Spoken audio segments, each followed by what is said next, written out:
ইসলাম বলে তোমার যত সৌন্দর্য, সমস্ত সৌন্দর্য তুমি তোমার স্বামীর সামনে প্রদর্শন করো।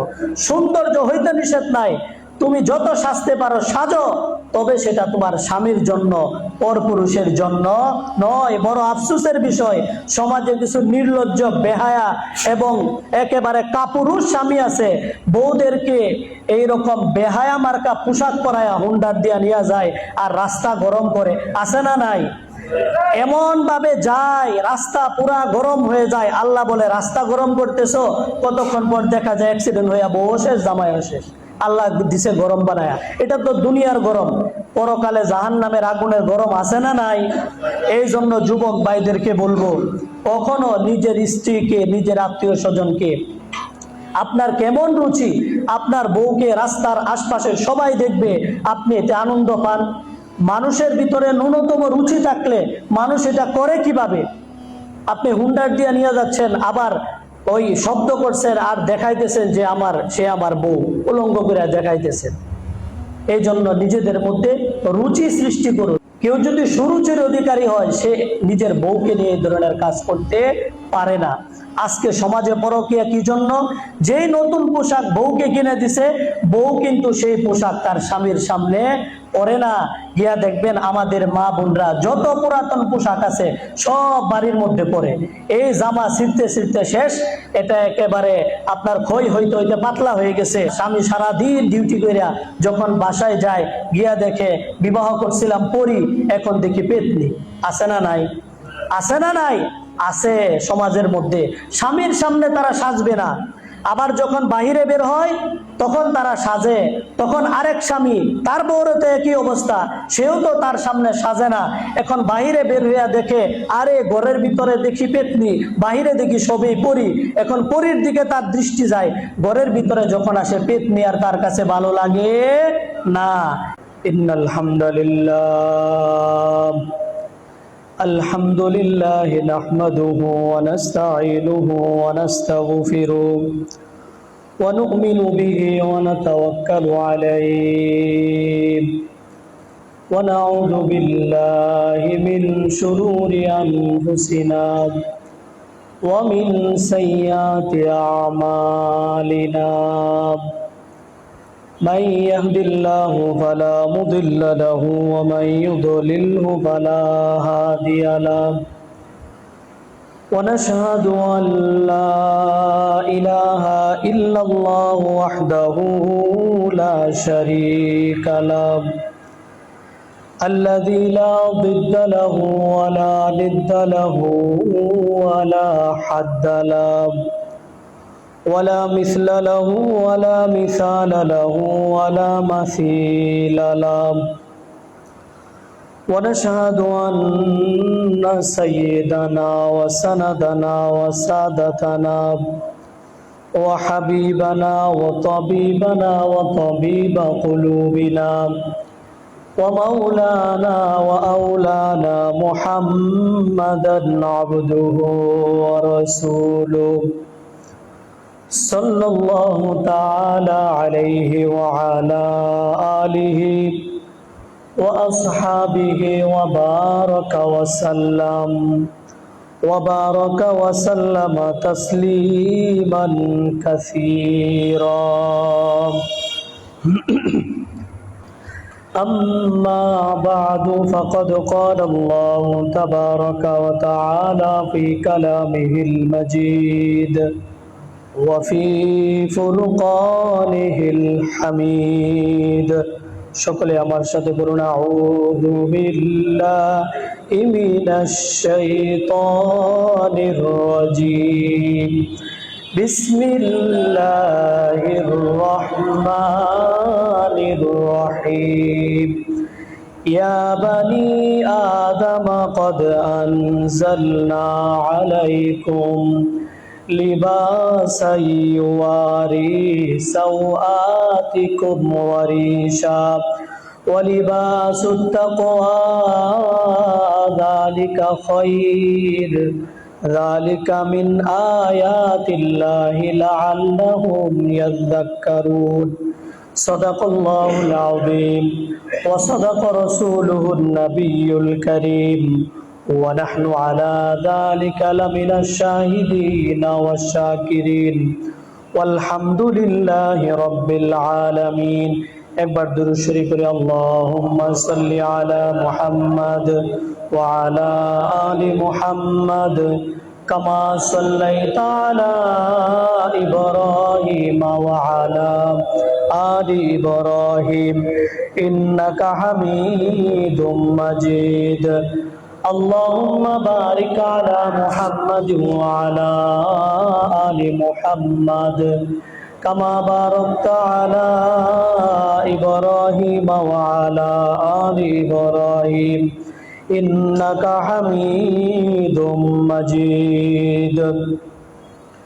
রব্বে কারিমের দরবারে লাখ কোটি শুকরিয়া, যে মহান রব অসংখ্য অগণিত মানুষ থেকে আমাকে আপনাকে বাছাই করেছেন, ভালোবেসেছেন, বিদায় যথাসময়ে তার ঘর মসজিদে আসার এবং বসার তৌফিক দান করেছেন। বলেন, এই জন্য মহান রবের দরবারে কালিমাতুশ শুকর আদায় করে বলি আলহামদুলিল্লাহ। আল্লাহ তাআলার কাছে আমরা যার পর নেই কৃতজ্ঞতা, যে আল্লাহ আমাদেরকে মুসলমানের ঘরে পাঠিয়েছেন। আল্লাহ যদি চাইতেন আমাদেরকে কোনো ইহুদি, কোনো খ্রিস্টানের ঘরেও আমাদেরকে জন্ম দিতে পারতেন।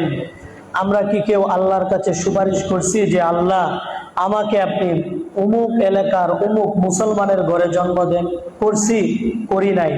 আমার আপনার মতো কত উপজাতি আফ্রিকার জঙ্গলে গিয়া দেখেন, তাদের কাছে এখনো সভ্যতাই পৌঁছে নাই, তাদের কাছে এখনো সভ্যতাই পৌঁছে নাই। সেই অবস্থা থেকে আল্লাহ আমাদেরকে আজকে এরকম একটা সুন্দর পরিবেশে দ্বীনের কিছু কথা বলা এবং শোনার জন্য বসার তৌফিক দান করেছেন। এজন্য আবারও কালিমাতুশ শুকর আদায় করে বলি আলহামদুলিল্লাহ। আমি যে আয়াতখানা তেলাওয়াত করেছি পবিত্র কোরআনের 7 নম্বর সূরা সূরাতুল আরাফ। এই সূরাতুল আরাফের মধ্যে আল্লাহ পাক রব্বুল আলামিন ইসলামের তাহজিব, তামাদ্দুন, আদব, কায়দা সম্পর্কে আলোকপাত করেছেন। একজন মুসলমানের জন্য যেরকম তার ফরজ যে বিধানগুলো আছে সেগুলো যেরকম মানা জরুরি, ঠিক একজন মুসলমানের জন্য ইসলামের যে কৃষ্টি কালচার রয়েছে সেগুলোও মানা জরুরি। এজন্য আল্লাহ পাক রব্বুল আলামিন যদি তৌফিক দান করেন আমরা এই বিষয়ে কিছু আলোকপাত করব।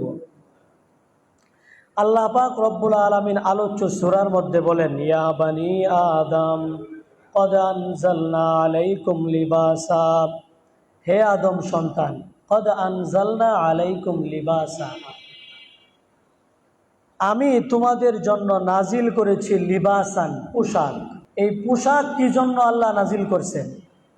এই পোশাক আল্লাহ কি জন্য দিলেন?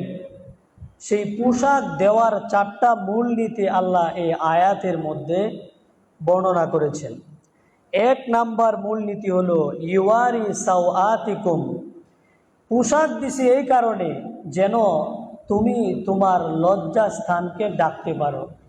তাহলে বুঝে থাকলে এবার বলুন, পোশাক আল্লাহ দিলেন এর 1 নাম্বার কারণ কি? যেন লজ্জা স্থান আমরা ঢাকতে পারি। তাহলে এটা হচ্ছে পোশাকের 1 নাম্বার মূলনীতি। শুরুতে বুঝুন, লজ্জা স্থান পুরুষের কতটুকু, মহিলার কতটুকু? পুরুষের লজ্জা স্থান হলো নাভি থেকে নিয়ে হাঁটুর নিচ পর্যন্ত। পুরুষের লজ্জা স্থান নাভি থেকে নিয়ে হাঁটুর নিচ পর্যন্ত। মহিলার লজ্জা স্থান হলো পুরা শরীরে, আলমার ও আওরা, ফিতনার যুগ, এই জন্য মহিলার লজ্জাস্থান পুরা শরীরে। হ্যাঁ, সে ঘরের মধ্যে হাত খোলা রাখতে পারবে, পায়ের পাতা খোলা রাখতে পারবে, মুখ খোলা রাখতে পারবে, কিন্তু বাহিরে যখন বের হবে তখন পুরাটাই তার কি? লজ্জাস্থান। এবার আসুন, অনেকে এই জায়গার মধ্যে বলে চেহারা তো লজ্জা স্থান নয়। আমি যদি আপনাকে বলি, আপনি যখন বিবাহ করতে গেছেন সর্বপ্রথম পাত্রীর কি দেখছেন? চেহারা দেখছেন না পিঠ দেখছেন না পেট দেখছেন? অবশ্যই চেহারা দেখছেন। যখন চেহারাটা ভালো লাগছে, এবার আপনার মা বলছে, আচ্ছা মা একটু হেঁটে দেখাও তো দেখি হাঁটা ঠিক আছে কিনা, চুলটা খুলে দেখাও তো দেখি তোমার চুল ঠিক আছে কিনা। তাহলে সর্বপ্রথম আমরা যে জিনিস দেখেছি সেটা হচ্ছে চেহারা। তাহলে বোঝা যায় পুরা দেহের সৌন্দর্যের রাজধানী যেটা, সেটা হলো চেহারা। এবার আপনি রাজধানী খুলে দিছেন, এক দেশের যদি রাজধানী দখল করে ফেলে তাহলে ওই দেশ দখল করতে ওয়ান টাইমের ব্যাপার। এই জন্য রাজধানী যেরকম সংরক্ষিত রাখতে হয়, পুরা দেহের মধ্যে সবচেয়ে সুন্দর জায়গা হচ্ছে চেহারা। সেই জন্য বাহিরে বের হলেও চেহারাও তার সতর। তাহলে আর দেখেন, এমন খাটো পোশাক যেটা সতর ডাকে না। আমাদের অনেক যুবক ভাই আছে এমন পোশাক পরে যেটা হাঁটুর উপরে থাকে। এমন যুবক আমার আপনার এলাকায় আছে না নাই? আছে। এমন যুবক এমন পোশাক পরে যে তাদের পোশাকের অবস্থা হচ্ছে তাদের হাঁটু থাকে খোলা। এবার পুরুষের সতর যদি বুঝে থাকেন তাহলে বলুন, হাঁটু কি পুরুষের সতর কি না?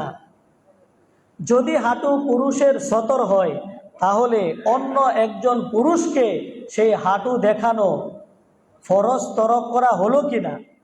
অবশ্যই সেটা ফরজ তরক করা হলো। আমরা তো মনে করি মহিলারই লজ্জাস্থান সতর, পুরুষের কোনো সতরই নাই। গ্রামে গঞ্জে অনেক মানুষ খেতে কামারে কাজ করে, আমাদের আঞ্চলিক ভাষায় বলা হয় লিঙ্গি। একবারে হাঁটুর উপরে শুধু লজ্জাস্থানের একেবারে ক্রিটিক্যাল জায়গাটুকু বাদে সব রান টান সবই দেখা যায়। এই যে সে দেখাইলো, এর দ্বারা সে নিজে গুনাহগার হলো, যারা দেখলো সবাই গুনাহগার হলো। আমি দেখি রাস্তা দিয়ে অনেক যুবক ভাই বা অনেক মধ্যবয়স্ক লোক সকালবেলা হাঁটতে বের হয়, ওদের রান দেখা যায়।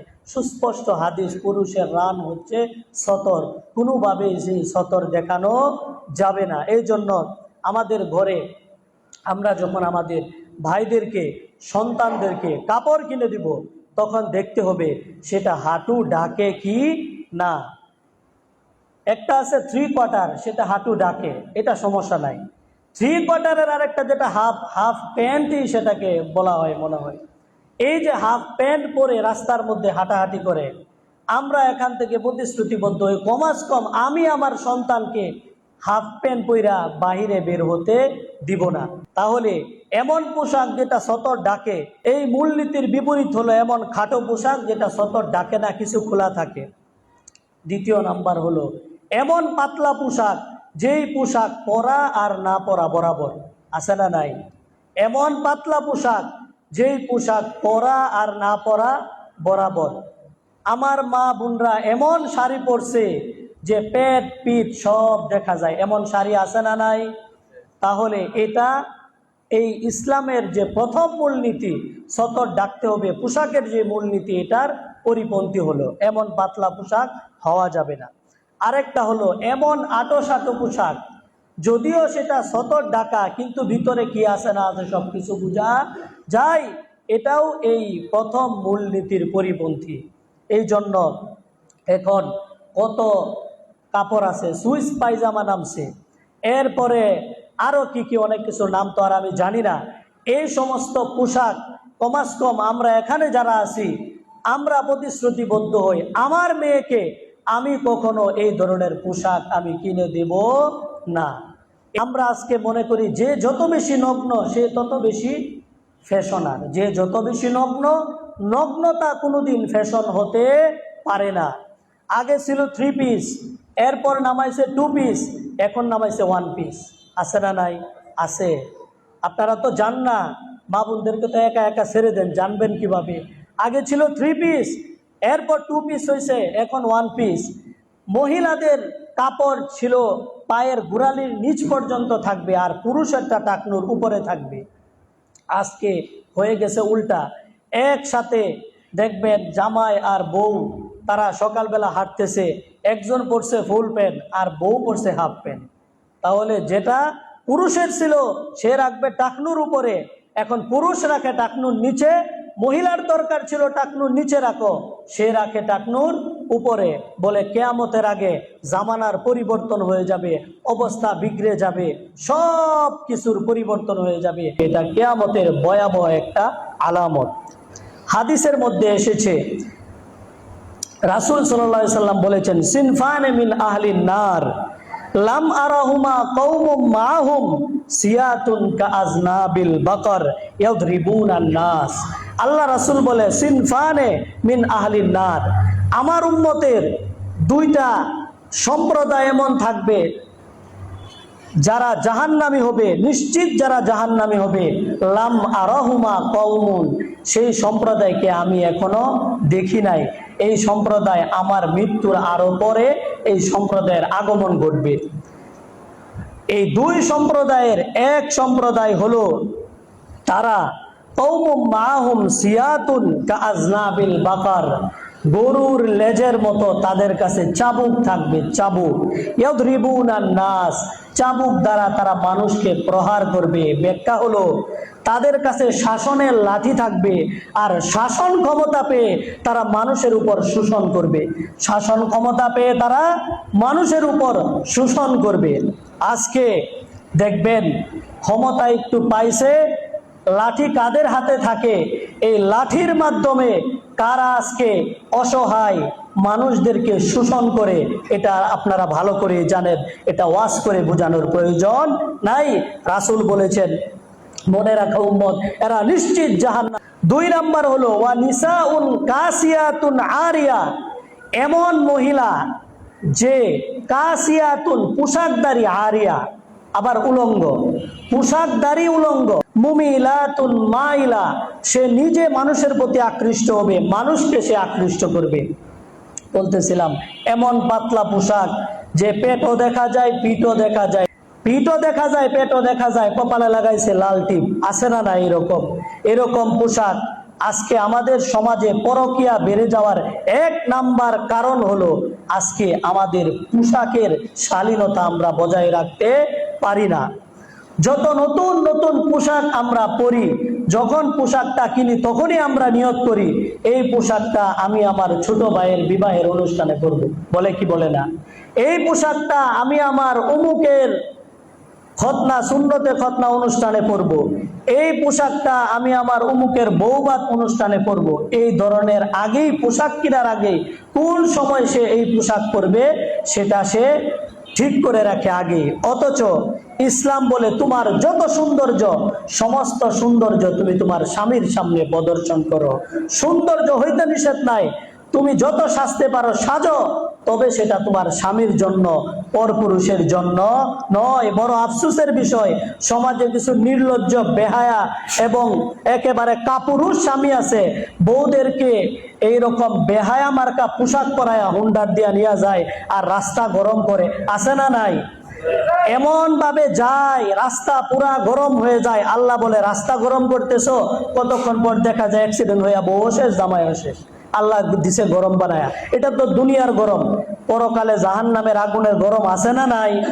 এই জন্য যুবক ভাইদেরকে বলবো, কখনো নিজের স্ত্রীকে, নিজের আত্মীয় স্বজনকে, আপনার কেমন রুচি, আপনার বউকে রাস্তার আশপাশের সবাই দেখবে, আপনি এতে আনন্দ পান।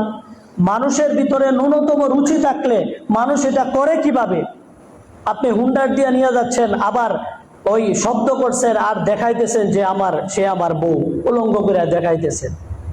এই জন্য নিজেদের মধ্যে রুচি সৃষ্টি করুন। কেউ যদি সুরুচির অধিকারী হয়, সে নিজের বউকে নিয়ে এই ধরনের কাজ করতে পারে না। আজকে সমাজে পরকীয়া কি জন্য? যেই নতুন পোশাক বউকে কিনে দিছে, বউ কিন্তু সেই পোশাক তার স্বামীর সামনে পরে না। গিয়া দেখবেন আমাদের মা বোনরা যত পুরাতন পোশাক আছে সব বাড়ির মধ্যে পরে, এই জামা ছিঁড়তে ছিঁড়তে শেষ, এটা একেবারে আপনার ক্ষয় হইতে হইতে পাতলা হয়ে গেছে। স্বামী সারাদিন ডিউটি করিয়া যখন বাসায় যায়, গিয়া দেখে বিবাহ করছিলাম পরি, এখন দেখি পেতনি। আছে না নাই? আছে না নাই? আছে সমাজের মধ্যে। স্বামীর সামনে তারা সাজবে না, আবার যখন বাহিরে বের হয় তখন তারা সাজে, তখন আরেক স্বামী তার বউরও তো একই অবস্থা, সেও তো তার সামনে সাজে না।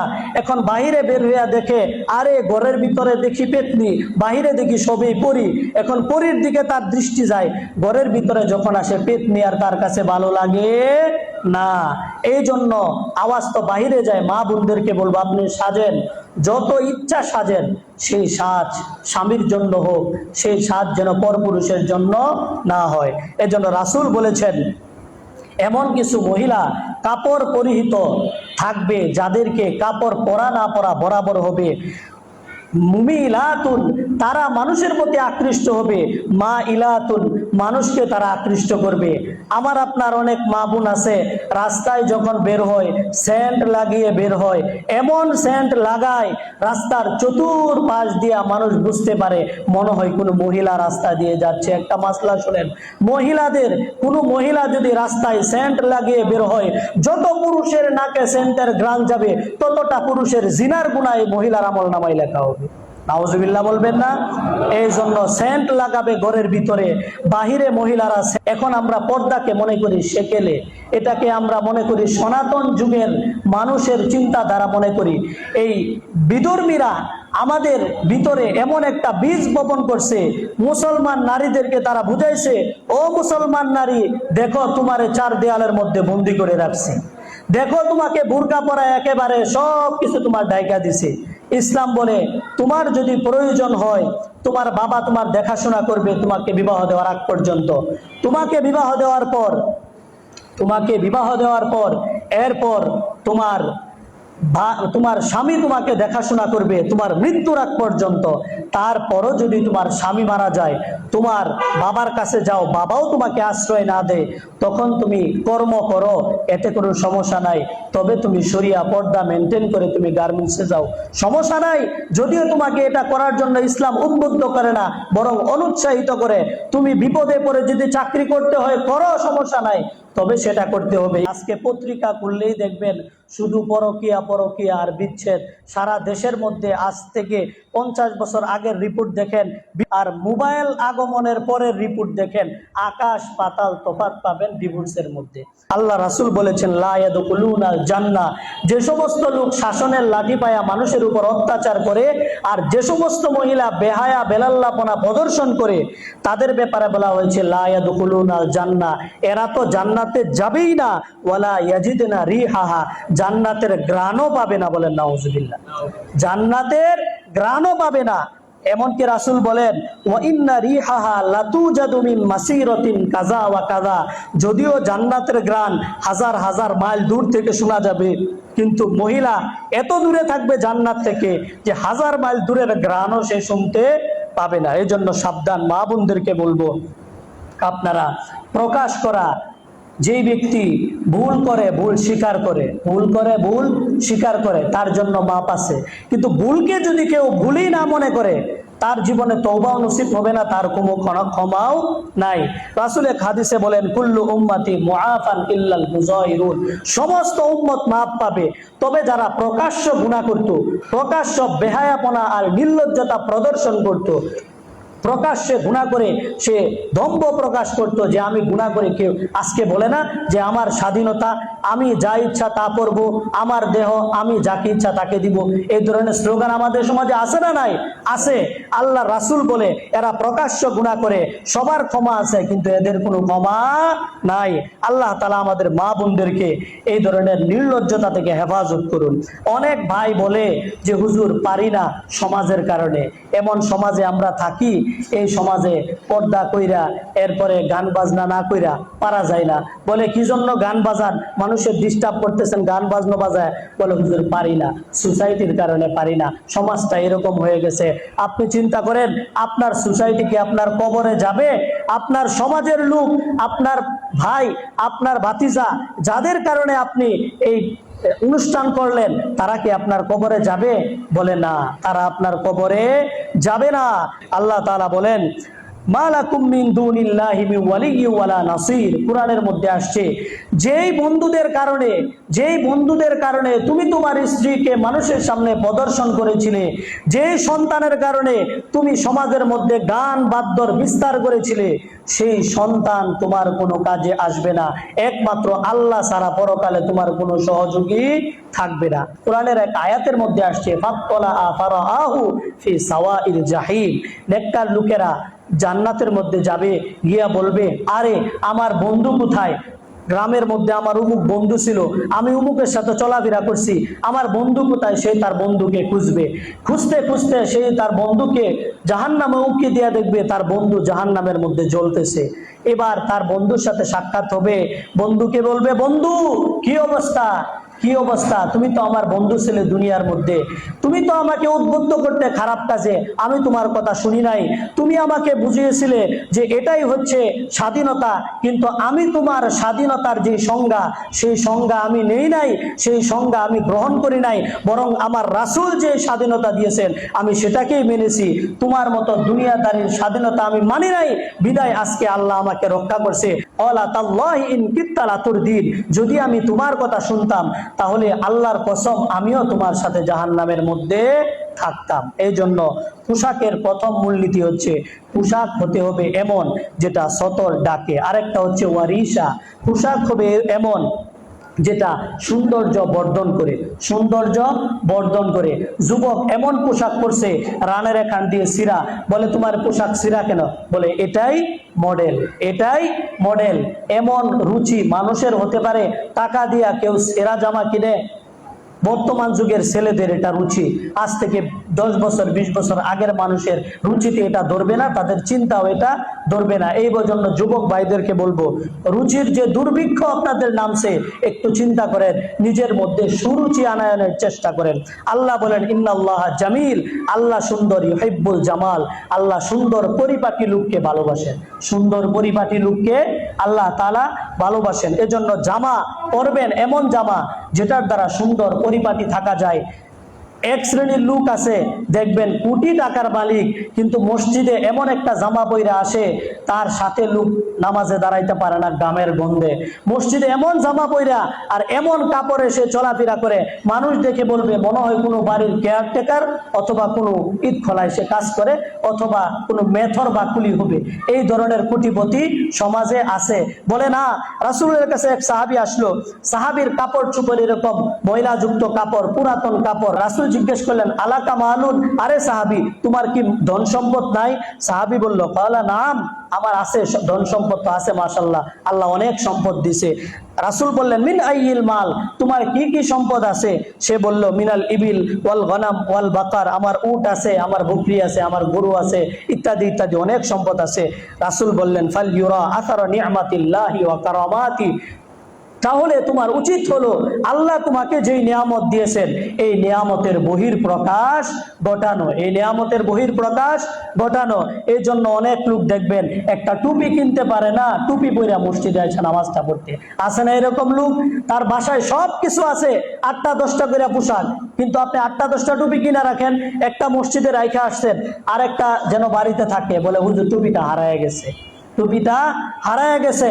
নামাজে আসে, নামাজের জন্য হাদিসের মধ্যে আসছে, তোমরা যখন কাজের থেকে নামাজে যাও, কাজের পোশাকটা খুলে ফেলো, নামাজের জন্য আলাদা একটা পোশাক পরিধান করো, নামাজের জন্য আলাদা একটা পোশাক পরিধান করো। প্রতি শুক্রবার সকালে বলি, জুমার দিনের সুন্নতগুলোর মধ্যে একটা সুন্নত হচ্ছে সুন্দর পোশাক পরিধান করা, আতর সুগন্ধি লাগিয়ে মসজিদের মধ্যে আসা।